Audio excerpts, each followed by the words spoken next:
लो भाई, लो क्लास 10 आगे बढ़ते हैं भाई। 8.2 शुरू करते हैं। अपना टॉपिक क्या है? कौन सा टॉपिक है था? आपको स्पेसिफिक एंगल कौन कौन से है और कैसे बनेंगे वो देखो आप ध्यान से।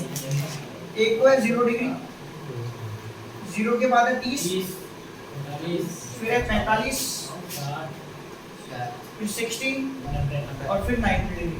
और इनमें हमें जिन ट्रिग्नोमेट्रिक रेशियोज की नीड है वो आपके पास फिक्स है, वो चाहिए होते हैं। एक तो साइन, फिर कॉस, फिर टेन, फिर कॉट, फिर सेक और लास्ट में कॉस। ठीक है ना? अब बनाते कैसे इनकी वैल्यूज को वो देख लो अब ध्यान से। तो ऐसे करो, शुरू के 5 होल नंबर सोच लो आप। इनिशियल 5 होल नंबर वो आपके 0 से शुरू होते हैं, होल नंबर 0 से शुरू होते हैं। तो 0 1 2 3 और 4 ये शुरू के 5 होल नंबर हो गए। इन 5 होल नंबर में सबसे बड़ा होल नंबर 4 है, तो सबको आप क्या करो 4 से डिवाइड कर दो। तो 0 को 4 से कर दो, 1 को 4 से कर दो, 2 को 4 से कर दो, 3 को 4 से कर दो, 4 को 4 से कर दो। क्लियर? सबको 4 से डिवाइड कर दिया। 0 में 4 का डिवाइड देने पर 0 या 1/4, ये एक बार कटेगा, ये दो बार कटेगा तो 1/2। या आपका कितना आएगा 3/4, ये 4 से 4 कटेगा तो कितना आएगा 1। क्लियर? सबका अंडर रूट निकाल लो। अंडर रूट 0, अंडर रूट 1/4, इसका 1/2, सबका अंडर रूट निकालना है। सबका मतलब स्क्वायर रूट लगा दो। ठीक है? बात समझ में आ गई?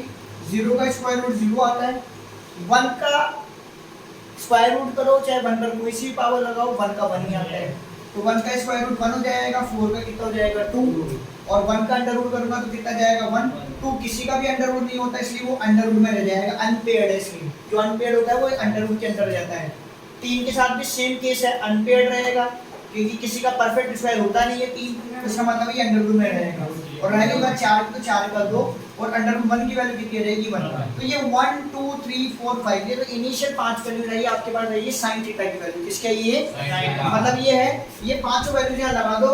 0 देन 1/2 देन √3/2 देन आपके पास नहीं 1/√2 क्या आएगा 1/√2 देन √3/2 और लास्ट वाला नंबर कितना जाएगा 1। इसका मतलब क्या हो गया कि sin 0 डिग्री 0 है, sin 30 डिग्री 1/2 है, sin 45 डिग्री 1/√2 है और sin 60 √3/2 है, sin 90 कितना है 1।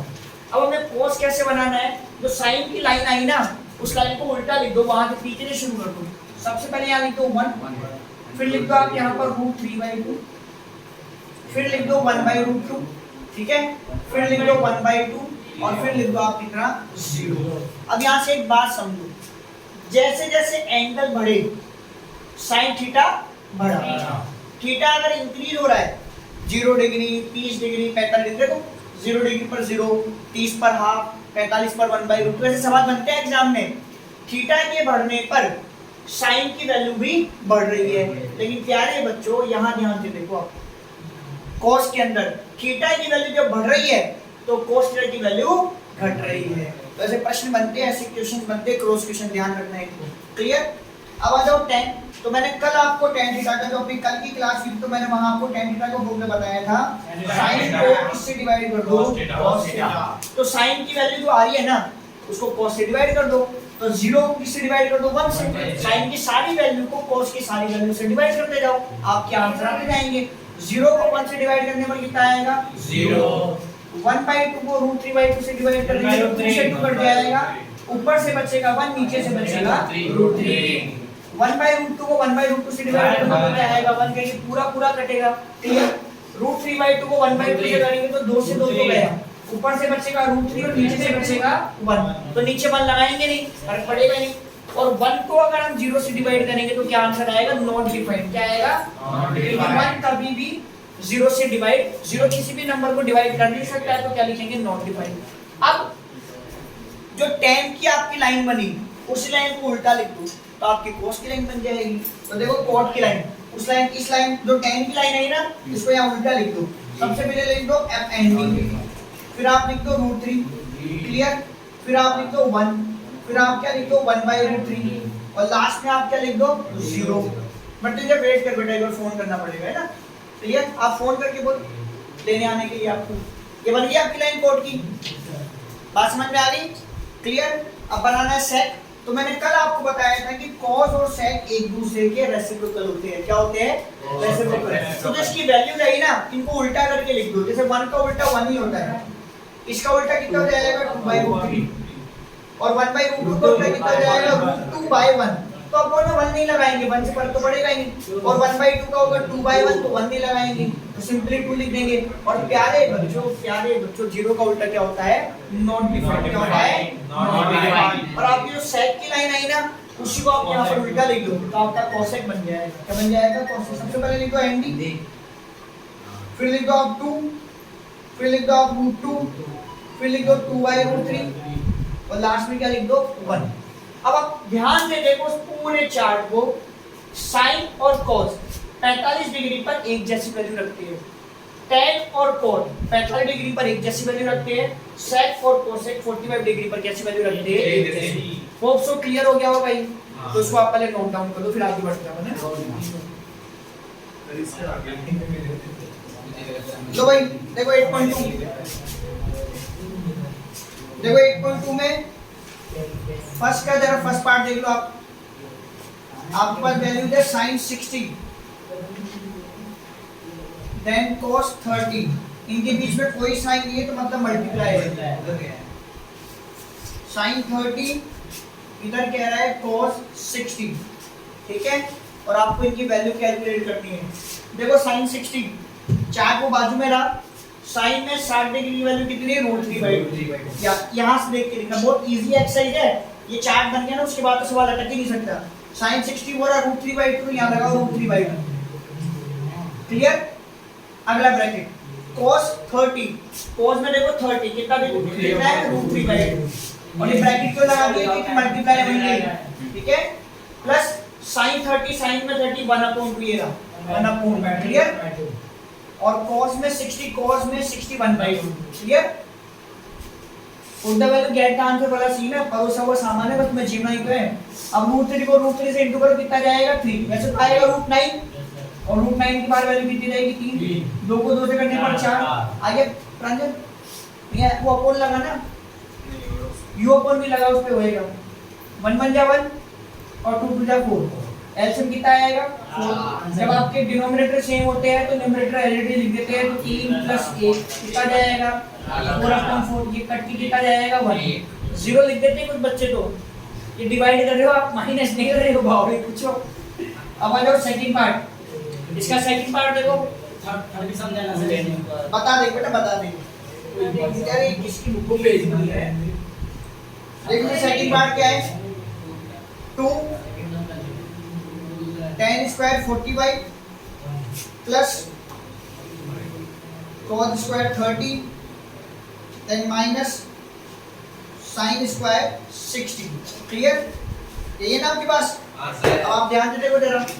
2 आपका as it is tan 45 degree कितना होता है? 1 यहाँ रखता हूँ 1 प्लस cos 30, cos में 30 √3/2 होता है। और देखो स्क्वायर लग रहा है, इसलिए मैंने स्क्वायर लगाया है। अब cos 30 कितना है? √3/2, तो यहाँ लगाओ आप √3/2, और स्क्वायर है तो होल स्क्वायर, माइनस sin 60 कितना होता है? √3/2, ये √3/2 लगा दो, और ये पूरा स्क्वायर।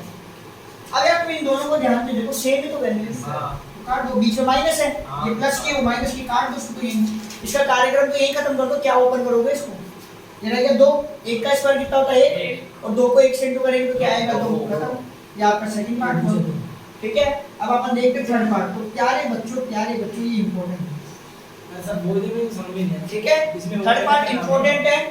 और क्या कह रहा है वो देखो थर्ड पार्ट में, रेसिप्रोकल cos 45 डिग्री, और अपोन में कह रहा है sec 30, और प्लस में क्या कह रहा है वो आपको? cosec 30। क्या कह रहा है? cosec 30। क्लियर? आप पहले ऊपर का लिख लो, इसके आगे बात में करवा दूंगा ना। इतना लिखो आप पहले।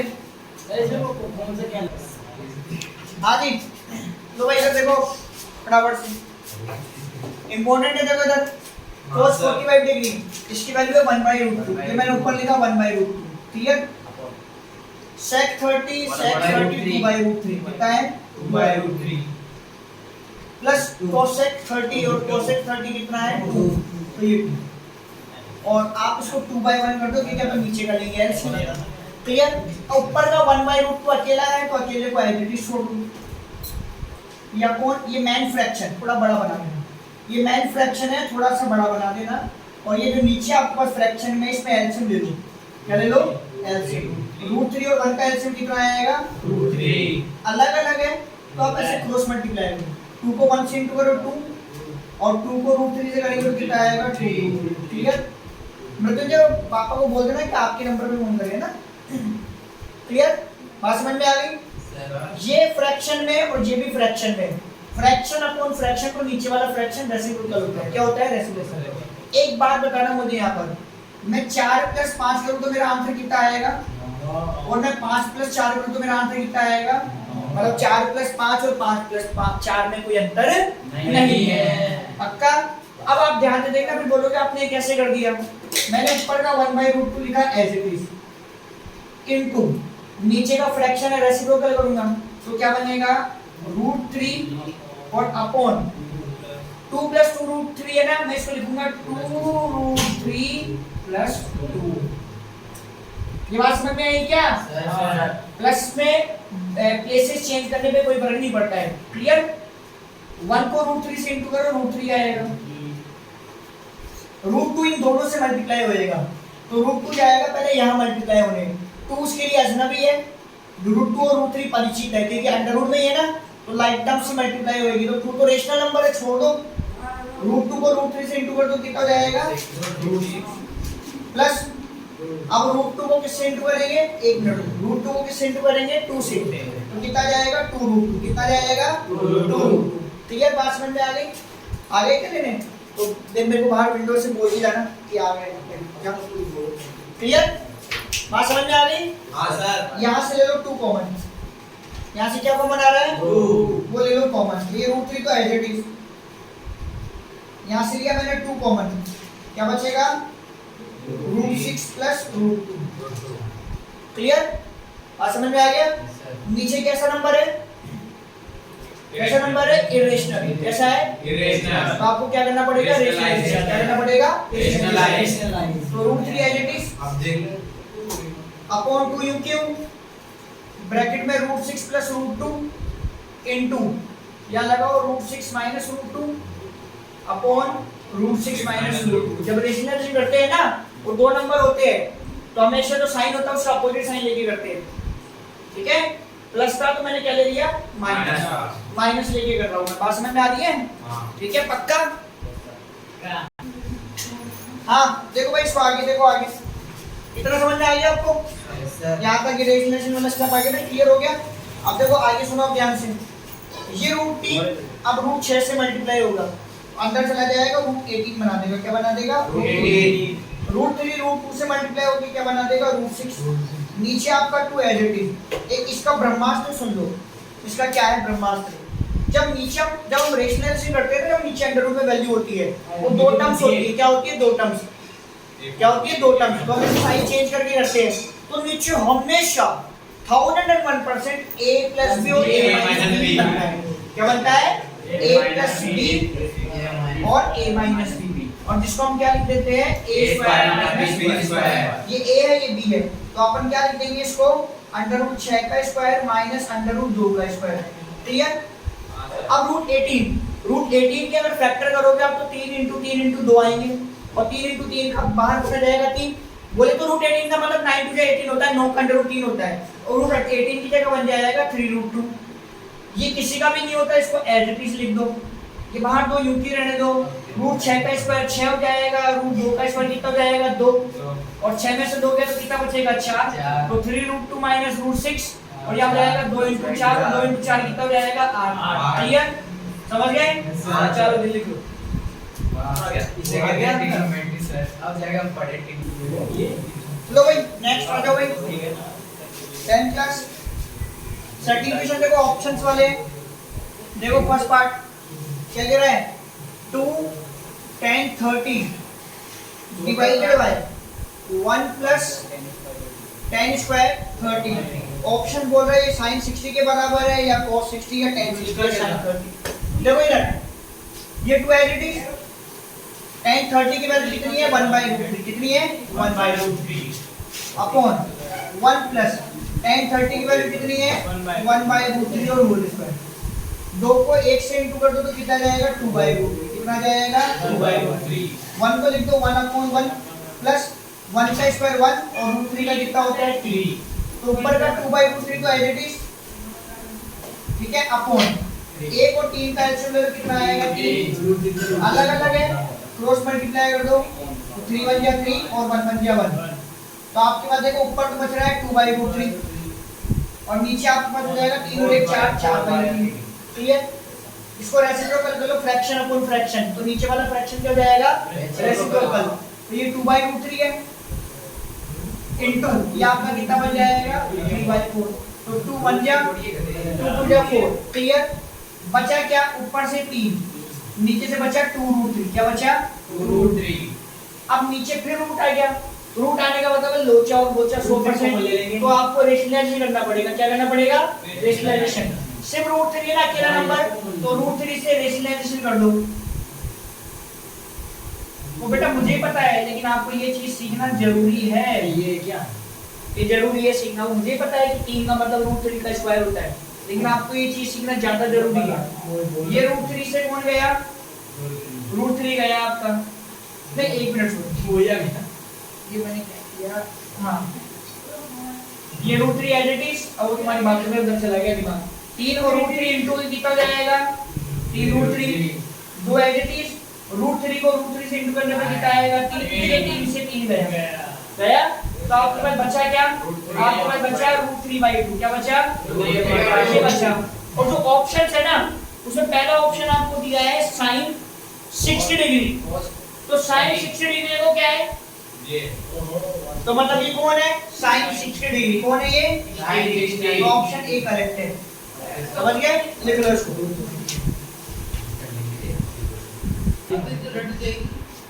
हाँ जी देखो साहब, अब इसका सेकंड पार्ट देखो जरा। सेकंड का सेकंड पार्ट देखो 1 minus tan square 45 degree divided by 1 plus tan square 45 degree. देखो 1 की जगह 1 लिखो माइनस tan 45 डिग्री अपना चार्ज देता है 1 होता है तो 1 का स्क्वायर हो गया अपॉन ये 1 है एलईडी लिख दो प्लस tan 45 डिग्री वही 1 होता है तो 1 का स्क्वायर।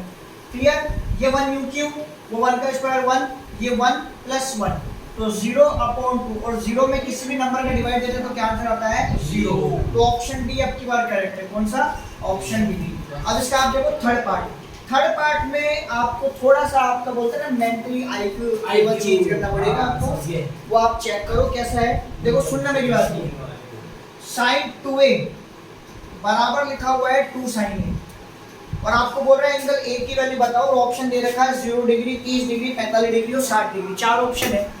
एक्चुअली में क्या है जो स्ट्रक्चर इसने दिया है बना के, तो 10th क्लास में ऐसा कोई फॉर्मूला नहीं है जो उसको सॉल्व कराए। अगर आप 11th क्लास में तो अपन इसको सॉल्व कर लेते दूसरे मेथड से, लेकिन यहाँ दिया नहीं है।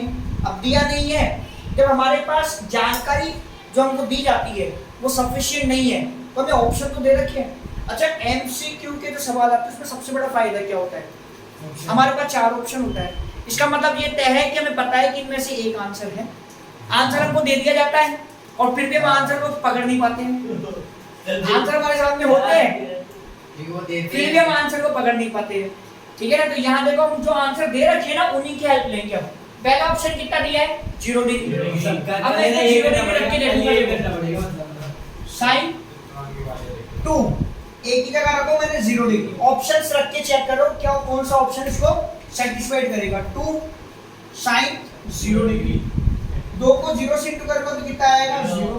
ये u क्यों रहेगा, ये sin 0 डिग्री u क्यों। अब टेबल में देखो sin 0 डिग्री कितना होता है 0, तो 0 बराबर 2 और sin 0 डिग्री कितना होता है 0, तो 0 बराबर 0। पहले ऑप्शन से वेरीफाई हो गया आपका तो काम। LHS बराबर RHS आ गया ना, तो मतलब ऑप्शन ए करेक्ट है। क्या है ऑप्शन ए 100% करेक्ट है। अगर ये बराबर नहीं आता तो मैं ऑप्शन बी करता। क्या करता ऑप्शन बी चेक करके देखा। चलो यहाँ तुम्हारे सेटिस्फेक्शन के लिए उसने कहा है डिमांड करके दिखाओ तो ऑप्शन बी कितना है 30 डिग्री। लो साहब रखो 30 डिग्री। sin 2 एक की जगह 30 बराबर 2 sin एक की जगह 30 और ये कितना जाएगा इनटू करने पर 60। ये 2 sin 30 sin 60 की वैल्यू चार्ट में देखो ये है और sin 30 की वैल्यू कितनी है ये, तो क्या ये इसके बराबर है? तो इसका मतलब 100% आपका कौन सा ऑप्शन करेक्ट है? ए। चलो मार्केट में ये आजमा के देखेंगे, अब तो चार ऑप्शन लगाए। हाँ जी, देखो भाई फोर्थ पार्ट देखो इसका। फोर्थ पार्ट अपने आप करो, फोर्थ पार्ट खुद से करो, नहीं आए तो पूछ लेना मेरे से ना। चलो साहब अब थर्ड क्वेश्चन देख लो इसका। थर्ड में आपको कह रहा है, अच्छा इंपॉर्टेंट है भाई थर्ड, अरे आता है तो और थर्ड क्वेश्चन में कह रहा है tan a प्लस b बराबर रूट 3 तो a b बराबर तो है रूट 3 और tan tan इधर है, tan से tan कट जाएगा, a प्लस b बराबर 7 आ जाएगा। a माइनस b बराबर है 1 इक्वेशन लगाना है इसमें, तो तीसरे सूत्र में ये tan की वैल्यू ये देगी, ये tan की वैल्यू ये देगी, ठीक है। आगे बात समझ में, और आपको निकालना क्या है, a और b। देखो इधर भाई, अरे देखो ये सवाल इंपॉर्टेंट होते हैं भाई, और ध्यान रखना एक अकेला फॉर्मेट ऐसा है तो इसका मतलब नहीं सारे सवाल ऐसे ही आएंगे। tan की जगह sin cos cosec कुछ भी हो सकता है। इनका नियम कायदे क्या होते हैं, जैसा यहाँ लिखा हो ना वैसे यहाँ बनाओ। अगर यहाँ tan है तो यहाँ tan बनाओ, ये sin है तो sin बनाओ, cos है तो cos बनाओ, sec है तो sec बनाओ, cosec है तो cosec बनाओ। अगर LHS में tan बना हुआ है तो RHS में भी क्या बनाओ, tan। तो देखो आपका ये tan a प्लस b है, क्लियर, और बराबर में रूट 3 है। तो जरा tan के अंदर जाओ, रूट 3 का ये कितने पर है, 60 पर। तो आप रूट 3 भी लिखोगे, क्या लिखोगे, tan 60 डिग्री, क्या लिखोगे, क्लियर, बात समझ में आ गई। ऐसे यहाँ देखो ये tan a माइनस b है, उधर कितना है 1/√3, तो tan में देखो 1/√3 कितने पर है, तो यहाँ पर ये लिखेंगे या tan 30 डिग्री लिख देंगे यहाँ, क्लियर। ये tan से tan तो हो गया कैंसिल, बचेगा क्या, a प्लस b बराबर 60, इक्वेशन 1। tan से tan क्या बचेगा, क्या a माइनस b बराबर 30। अब यहाँ से आपको चैप्टर थर्ड आ गई, साइन चेंज कर दो, माइनस प्लस माइनस, ये गया b और b को जोड़ने पर हो गया 2b, 60 में 30 क्या बचा 30, यहाँ से b की वैल्यू कितनी आ जाएगी, 30/2 कितना आ जाएगा 15। अब b की वैल्यू इक्वेशन नंबर 1 में रख दो, सो सब्स्टिट्यूट इन इक्वेशन 1। तो a आपका है नहीं, b आपका आ गया 15 डिग्री और बराबर में कितना है 60, ये वाले जाके माइनस कर दो, a बराबर 60 माइनस 15, तो a बराबर कितना जाएगा 45, कितना जाएगा 45, ठीक है, लिख लो। हाँ